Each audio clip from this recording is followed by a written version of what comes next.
ఉల్లి పంటకు గిట్టుబాటు ధర 3,000 కల్పించాలని డిమాండ్ చేస్తూ కర్నూలు జిల్లా ఎమ్మిగనూరులో ఆంధ్రప్రదేశ్ రైతు సంఘం ఆధ్వర్యంలో ఉల్లి రైతులు మెడకు ఉరితాళ్లు వేసుకుని ఉల్లి మొక్కలను పట్టుకుని వినూత్న రీతిలో నిరసన కార్యక్రమం చేపట్టారు. తహసీల్దార్ కార్యాలయం ఆవరణం నుండి సోమప్ప కూడలి వరకు ర్యాలీ చేపట్టి ఉల్లికి రైతులను ఆదుకోవాలంటూ కూటమి ప్రభుత్వంకు వ్యతిరేక నినాదాలు చేశారు. అనంతరం రైతు సంఘం రాష్ట్ర నాయకులు రామచంద్రయ్య మాట్లాడుతూ రాష్ట్రంలో ఉల్లి రైతుల పరిస్థితి వర్ణనాతీతంగా ఉందన్నారు.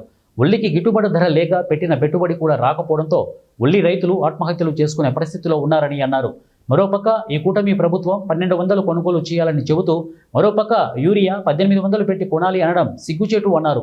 రైతులపై కనీసం అవగాహన లేని ముఖ్యమంత్రి, వ్యవసాయ శాఖ మంత్రి క్షేత్రస్థాయిలో గ్రామాల్లో పర్యటించి రైతుల సమస్యలు తెలుసుకుని రైతులను ఆదుకోవాలని వారు డిమాండ్ చేశారు.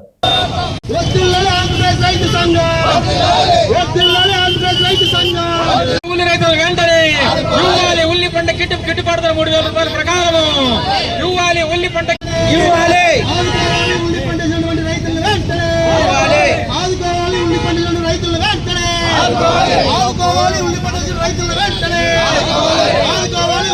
చంద్రబాబు నాయుడు ప్రభుత్వము ఈరోజు అర్జెంటుగా ఉల్లి పండించిన రైతులు అది వారం కూడా ఉండదు, పెరిషబుల్ తక్షణము కొనుగోలుగా చేయాల్సిన అవసరం.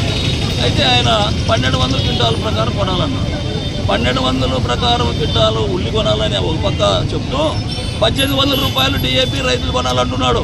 చూడండి రైతులకు ఎంత సాయం చేస్తున్నాడు.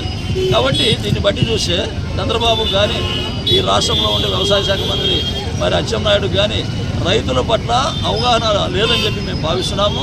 తక్షణం గ్రామ స్థాయిలోకి వచ్చి గ్రామాల్లో మరి వాళ్ళందరూ రైతులు ఎదుర్కొంటున్న సమస్యలు పరిష్కారం చేసి ఆ విషయంగా మరి పనిచేయాలని, ఆయనకు తెలియకపోతే అఖిలపక్షం రైతు సంఘాలు ఉన్నాయి, అందరినీ కూడా రైతు సంఘాలలో కూడా కలుపుకొని మరి రైతుల సమస్యలు చర్చించి వాళ్ళు గిట్టుబాటు ధర ఇవ్వాలని, అందులో భాగంగానే తక్షణం ఉల్లి రైతులకి క్వింటాలకు 3,000 రూపాయలు ఇవ్వాలని చెప్పి మేము డిమాండ్ చేస్తున్నాం.